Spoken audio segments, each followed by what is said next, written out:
Once again very warm welcome to KPM learning institute. पिछले video में हम पढ़े हैं प्रीपोजिशन के यूजेस और अभी भी इस वीडियो में हम प्रीपोजिशन के यूजेस ही पढ़ रहे हैं और एग्जाम ओरिएंटेड एकदम एग्जाम में पूछे जाने वाले क्वेश्चन ही पढ़ रहे हैं यहाँ पर, यूजेस ही पढ़ रहे हैं यहाँ पर, जो कि एनडीए, एयरफोर्स, नेवी में पूछे जाते हैं। आज का जो यूज है वो है इन, इनटू और विद इन। इसके पहले वाली अगर वीडियो नहीं देखे हैं तो कई सारे यूजेस उसमें भी डाले जा चुके हैं, मोस्ट इंपॉर्टेंट और एक अलग तरीके के एग्जाम्पल के साथ। तो आप इसको देखने के बाद उसको भी जाके आप विजिट कर सकते हैं। और अभी हम पढ़ते हैं इन, इनटू और विद इन। चैनल को सब्सक्राइब भी कर दीजिए, लाइक भी नहीं किए तो लाइक भी कर दीजिए और अपने कमेंट शेयर जरूर करा करिए कि हाँ ये रूल्स ऐसे थे या ये सारी चीज़ें नहीं समझ में आई। तो लेट्स स्टार्ट। प्रीपोजिशन का जो यूज है आज इन, इनटू और विद इन। इन, इनटू और विद इन बहुत ही ज़्यादा पूछे जाने वाले, बहुत ही ज़्यादा एग्जाम में आने वाले या स्पोकन आप जब भी कभी करते होगे तब भी ये मोस्ट आस्किंग क्वेश्चन में आते हैं। तो इन और इनटू में जो कंफ्यूजन होती है वो ये होती है कि इन का मतलब भी में होता है, इनटू का मतलब भी में होता है और विद इन का मतलब भी कभी कभी में या के भीतर या के अंदर, में या के भीतर या के अंदर यूज करते हैं। खासकर कभी कभी में के अर्थ में भी यूज कर लेते हैं, ठीक ना।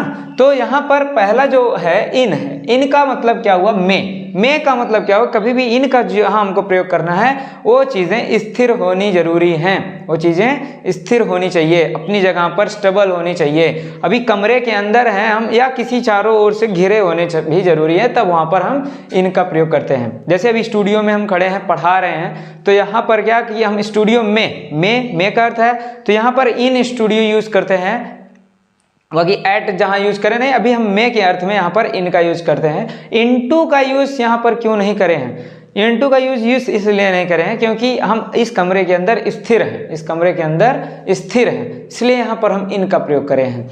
जैसा कि एग्जाम्पल्स भी है, she is dancing in her room, she is dancing in her room, वह अपने रूम में डांस कर रही है। हमने यहाँ पर डांसिंग इसलिए लिखा क्योंकि कभी कंफ्यूजन होती है कि कमरे के अंदर हैं तब भी मूव तो कर रहे हैं, डांस कर रहे हैं मतलब मूव कर रहे हैं। अब मूव कर रहे हैं इसका मतलब कि इनटू का यूज हुआ, तो ऐसा मूव नहीं, इस गति को हम नहीं कहते हैं, इस गति के लिए हम इनटू का प्रयोग नहीं करते हैं। हम किसी चीज के अंदर स्थायी हैं, किसी चीज के अंदर स्थायी हैं, तो वहां पर हम इन का प्रयोग करेंगे, नॉट इनटू।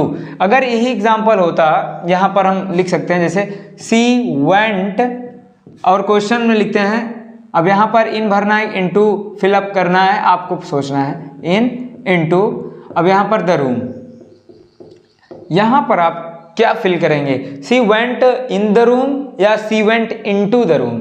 यहां पर जो होगा, वेंट का मतलब गई, मूव करी एक जगह से दूसरी जगह पर, तो इसलिए यहां पर हम इन का प्रयोग ना करके किसका प्रयोग करते हैं, इनटू का प्रयोग करते हैं। She went into the room. लेकिन यहां पर बात है डांस करने की, तो डांस कर रहे हैं किसी कमरे के अंदर ही, उसी कमरे के अंदर ही, कमरे को लेके नहीं भाग जा रहे हैं कहीं पे कि जहां जहां डांस कर रहे हैं वहां कमरा भी जा रहा है, हिल रहा है, ऐसा नहीं है। किसी चीज के अंदर स्थायी भाव को दिखाने के लिए हम इनका प्रयोग करते हैं। किसी चीज के अंदर मूवमेंट को दिखाने के लिए, गति को दिखाने के लिए, गति का भाव व्यक्त करने के लिए हम इनटू का प्रयोग करते हैं। एग्जाम्पल से जैसे समझते हैं, ही जम्प्ड इनटू द रिवर या she went into the room. दोनों में मूवमेंट है, गति है, स्पीड से काम हो रहा है, तब हम किसका प्रयोग करेंगे, इनटू का। He jumped into the river, he jumped into the pond. तो गति का भाव व्यक्त करने के लिए हम किसका प्रयोग करते हैं, इनटू का। क्वेश्चन माइंड करना इसको, she went into the room, यहां पर इन का प्रयोग नहीं होगा, यहां पर इनटू का प्रयोग होगा क्योंकि यहां पर मूवमेंट को दिखाया जा रहा है, गति को दिखाया जा रहा है।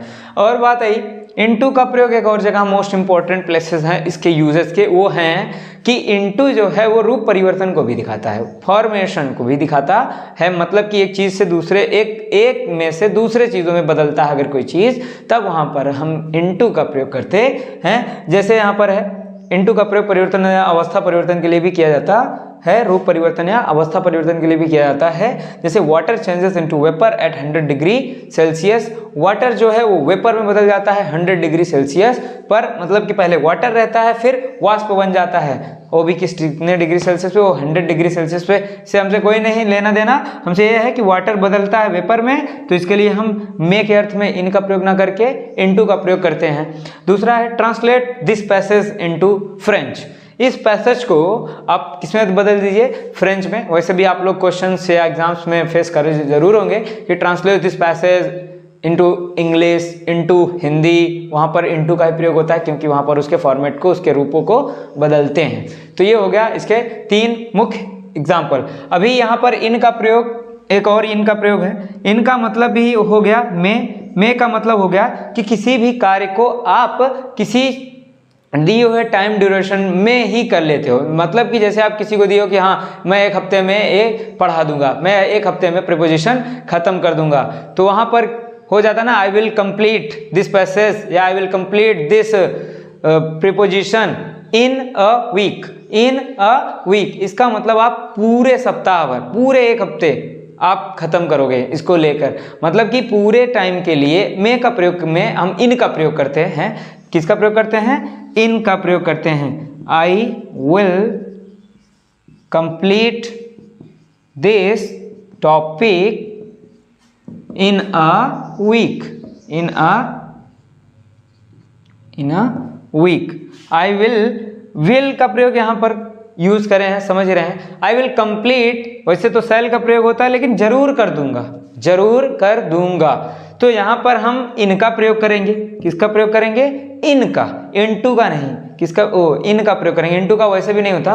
अगर आप किसी काम को किसी दिए हुए टाइम में करते हो, पूरा टाइम कंज्यूम करते हो, तब इनका प्रयोग होता है। लेकिन अगर आप किसी के टाइम में उसके पहले कर लेते हो तब आप विद इन का प्रयोग होता है। मान लीजिए कि एक हफ्ते के भीतर, 1 हफ्ते के भीतर, 1 हफ्ते के अंदर, जैसे कोई हमने काम दिया, मान लो 10 दिन का काम है, किसी ने 5 दिन में कर दिया, तो क्या हो जाता है वो, विद इन अ वीक। क्या हो जाता है, within a week, within 10 days, within 20 days. तो किसी निश्चित काम को किसी निश्चित समय से पहले अगर हम खत्म कर लेते हैं तो विद इन का प्रयोग करते हैं। टाइम में खत्म करते हैं तो इन का प्रयोग करते हैं। ये इन, विद इन, इनटू का कॉन्सेप्ट है। फिर से इन का प्रयोग हम अस्थायी भाव को व्यक्त करने के लिए करते हैं। इनटू का प्रयोग हम मूवमेंट को दिखाने के लिए, गति को दिखाने के लिए करते हैं। एक और जगह पर इनटू का प्रयोग है। इनटू का प्रयोग रूप परिवर्तन, अवस्था परिवर्तन के लिए भी किया जाता है। और विद इन का प्रयोग हम करते हैं किसी काम को यदि हम उस दिए हुए टाइम ड्यूरेशन के अंदर कर लेते हैं तब विद इन का प्रयोग करते हैं। और टाइम में करते हैं, टाइम में करते हैं तब हम इन का प्रयोग करते हैं। ये हो गया आज का पूरा कॉन्सेप्ट इन, विद इन और इनटू का। बहुत ही इजी तरीका, बहुत ही इजी लैंग्वेज में आसानी से आपको समझ में आया होगा। और भी इसी तरीके के कई सारे यूजेस हैं, आप उसको भी जाके समझ लीजिए। और चैनल पर लगातार बने रहिए ताकि आपको कई सारे इंटरेस्टिंग इसी तरीके से इंग्लिश से रिलेटेड, ग्रामर से रिलेटेड इजी वे में आपको मिलती रहे वीडियोस। तो आपसे एक बार फिर से हम कहते हैं कि एक बार अगर लाइक नहीं किया लाइक कर दीजिए, सब्सक्राइब नहीं किया तो सब्सक्राइब भी जरूर कर दीजिए और लोगों तक शेयर भी कर दीजिए, क्योंकि ये सारे एग्जाम कॉम्पिटेटिव एग्जाम्स के पॉइंट ऑफ व्यू से ही वीडियो लाए जा रहे हैं लगातार। तो मिलते हैं नेक्स्ट वीडियो में नेक्स्ट प्रीपोजिशन के यूजेस के साथ। छोटी वीडियो इसीलिए बन रही है क्योंकि छोटे छोटे वीडियो से आप छोटे छोटे रूल्स, छोटे छोटे यूजेस समझते रहें, उसको नोट डाउन पर डे करते रहें, ज़्यादा बोरिंग ना लगे। ज़्यादा लेंदी वीडियो से बोरिंग भी लगने लगता है। तो मिलते हैं नेक्स्ट वीडियो में, तब तक आप हंसते रहिए।